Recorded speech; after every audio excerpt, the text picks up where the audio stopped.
है। उनका बजट, उनकी फौज, उनके मुआहदे दुनिया के साथ जो उन्होंने किए हैं, आपका डिफेंस का बजट तो मैच ही नहीं करता उनके साथ। अब मसला ये है कि वो तो वेपन लगा दिए, अल्लाह ना करे, अल्लाह ना। यूनियन मिनिस्टर जतेंद्र सिंह ने कहा है कि नेक्स्ट स्टेप जो है वो कश्मीर लेना, यानी पाकिस्तान के पास जो कश्मीर है वो कश्मीर लेना जो है नेक्स्ट एजेंडा में शामिल है। और अगर इन्होंने बोला है कि पीओके हमारे एजेंडे में है तो 100% है। धमकी कभी भी उसको गीदड़ भपकी नहीं समझने, दुश्मन दुश्मन है, वो आपको वार करेगा। और पहले भी लिहाजा ये तो आर्म फोर्सेस को अपनी पूरी तैयारी करनी चाहिए।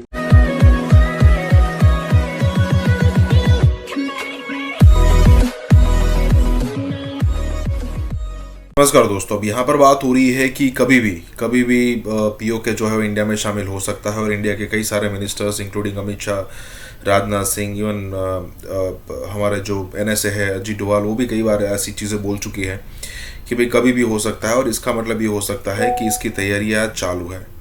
अब देखने वाली सबसे महत्वपूर्ण बात यह है कि अगर मान लीजिए कि भारत ने तैयारियां सबसे मतलब जो कहा जा रहा है उस हिसाब से शुरू कर भी दी है, तो पता नहीं कब होगा। और उसके लिए सबसे पहले ज़रूरी होगा कि पाकिस्तान के अंदर सिविल वॉर वाली सिचुएशन क्रिएट की जाए।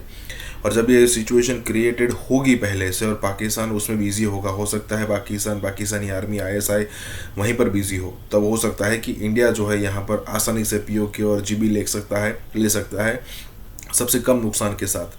क्योंकि देखिए, जब इंडिया अटैक करेगा ऐसा तो होगा नहीं कि सिर्फ पाकिस्तान का नुकसान होगा डेफिनेटली इंडिया का भी नुकसान होगा, लेकिन हो सके इतना कम नुकसान के साथ यहाँ पर अगर पीओके और GB मिल जाता है तो ये सबसे महत्वपूर्ण बात होगी। इसी के साथ ही वीडियो शुरू करते हैं। यूनियन मिनिस्टर जतेंद्र सिंह ने कहा है कि नेक्स्ट स्टेप जो है वो कश्मीर लेना, यानी पाकिस्तान के पास जो कश्मीर है वो कश्मीर लेना जो है नेक्स्ट एजेंडा में शामिल है। जितेंद्र सिंह जी जो हैं वो हमारे जम्मू एंड कश्मीर से, यानी कि जम्मू सीट से MP हैं, मेंबर ऑफ पार्लियामेंट। तो इनको एजेंडा तो बहुत क्लियरली पता है, राइट। और ये मोदी और अमित शाह की गवर्नमेंट में एक चीज बहुत क्लियर है, सारे मिनिस्टर्स को सब कुछ नहीं पता होता, सीक्रेट चलती है इनकी और इनकी प्लानिंग बहुत अच्छी होती है। जितेंद्र सिंह ये इन्स एंड आउट्स जानते हैं प्राइम मिनिस्टर मोदी की पॉलिसी की। और अगर इन्होंने बोला है कि पीओके हमारे एजेंडे में है तो 100% है, पहली चीज। दूसरी चीज ये कि ये जितेंद्र सिंह जी जो हैं वो इन चीजों पे जो उन्होंने इसी चीज पे उसी जहां पे इन्होंने बोला वहीं पे उन्होंने ये भी बोला उसी सेम स्पीच में कि पीओके वापस कैसे आएगा।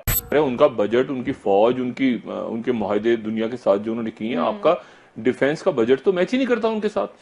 अब मसला ये है कि वो तो वेपन लगा दिए, अगर जंग हुई खुदा ना खास्ता को 1-1.5 अरब इंसान चला जाएगा दुनिया से। मतलब अल्लाह ना करे कभी ऐसी धमकी कभी भी उसको गीदड़ भपकी नहीं समझने, दुश्मन दुश्मन है, वो आपको वार करेगा। और पहले भी लिहाजा ये तो आर्म फोर्सेस को अपनी पूरी तैयारी करनी चाहिए, डिप्लोमेटिक ग्राउंड आपको तैयार करनी चाहिए। लेकिन क्या हमारे हुक्मरान के मुंह में ये जबान नहीं थी कि वो निकल के कहता है कि ये नफ नफ, लेकिन आपकी शक्ल से लगता है कि आप माफी मांग रहे हैं। ये दुख है सबसे बड़ा।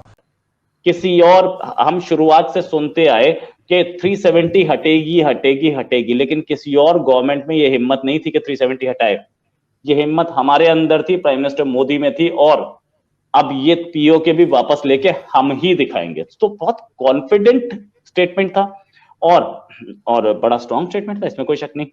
पाकिस्तानी साइड से हमने बहुत ज्यादा इस पर रिएक्शन देखा नहीं है, हालांकि कुछ चीजों पे और रिएक्शन जरूर आया है। विंग कमांडर अभिनंदन, अब ग्रुप कैप्टन हो गए, ग्रुप कैप्टन अभिनंदन को वीर चक्र मिला। पाकिस्तान ने रिएक्शन दिया, लेकिन इस स्टेटमेंट पे रिएक्शन नहीं देखा हमें बहुत स्ट्रॉन्ग, कि अगर ये गवर्नमेंट हमने देखा है कि स्ट्रॉन्ग डिसीजन लेने से कतराती नहीं है। बिल्कुल ठीक, लेकिन खैर यहाँ पे वाकई आप ठीक कह रहे हैं, बहुत ज्यादा रिएक्शन नहीं दिया पाकिस्तान ने। हो सकता तो बात को रोकने के लिए भी हो सकता है कि किसी किस्म का रिएक्शन नहीं देगा। क्या वो 370 के ऊपर भी इसी तरीके से सोचेंगे? क्या 370 के लिए भी यही कुछ होगा कि ठीक है कश्मीर में दोबारा से कर दिया जाए? मुझे शक है कि असदुद्दीन ओवैसी प्राइम मिनिस्टर बन जाएं, वो भी दोबारा 370 लगा पाए, क्योंकि वो अब आप कांग्रेस को तो भूल जाइए, forget about Congress, forget about Samajwadi party और any other party, communist party भी नहीं। असदुद्दीन ओवैसी अगर बन जाएं तो भी नहीं हटा सकते, क्योंकि जिसने वो 370 दोबारा लगाने की कोशिश की, इतना पॉपुलर मूव था, मिठाइयां बांटी जा रही थी, पटाखे जलाए जा रहे थे, ऐसा पॉपुलर मूव, और आज तक वो मूव पॉपुलर है, इसमें कोई शक नहीं। तो मुझे नहीं लगता 370 को रिमूव करना पॉसिबल है। प्राइम मिनिस्टर मोदी की पॉपुलैरिटी, मैं उनका कोई फैन नहीं हूं, मैं उनका कोई सपोर्टर नहीं हूं, मैं बीजेपी के ऑफिस आज तक गया नहीं।